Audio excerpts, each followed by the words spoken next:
குளிர்காலம் ஆரம்பிச்சதுல இருந்து அந்த வருஷத்துடைய முதல் பனி எப்ப வரும்னு பாக்குறதுக்கு ஒரு ஆர்வம் இருக்கும்.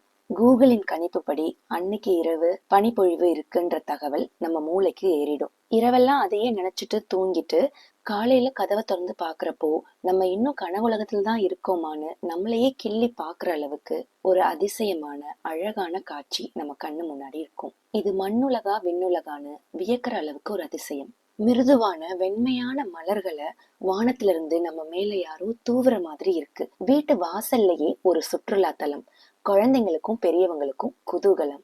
இந்த பனிய எவ்வளோ ரசிக்க முடியுமோ ரசிச்சு, எவ்வளோ விளையாட முடியுமோ விளையாண்டு, எவ்வளோ ஆராய முடியுமோ ஆராய்ஞ்சு ஒரு அரை மணி நேரத்துல குளிர் தாங்காம வீட்டுக்குள்ள ஓடிடுவோம். குளிருக்கு எதமா சூடா சூப்பு செஞ்சு சாப்பிட்டு பனியும் நானும்னு இன்ஸ்டாகிராம்ல போஸ்ட் போடுவோம். ஒரு 2 நாளைக்கு நல்லா இருக்கும். அப்புறம் அன்றாட வாழ்க்கைக்கு திரும்ப நம்ம மனசு ஏங்க ஆரம்பிச்சிரும். அப்புறம் பனியை ரசிக்கிறத விட்டுட்டு அதை சுத்தம் செய்யறதுல முழு மூச்சா இறங்கிடுவோம். நம்ம வாகனத்தை வெளியில எடுக்கிற அளவுக்கு நம்ம சுத்தம் செய்வோம். மத்தபடி இந்த குடியிருப்பு நிர்வாகம் நடைபாதையவும் சாலைகளையும் சுத்தம் செய்வாங்க. அரசாங்கம் பிரதான சாலைகளை சுத்தம் செய்வாங்க. கஷ்டப்பட்டு சுத்தம் செஞ்சு முடிச்சதும் 2 நாள்ல மறுபடியும் பனி பெய்யும் பாருங்க. அப்போதான் வெயிலோட அருமை புரியும். ஒரு பக்கம் சுத்தம் செய்ய, இன்னொரு பக்கம் பனி பொழிய. இனி பனிக்காலம் முடிகிற வரைக்கும் இதே வேலைதான்.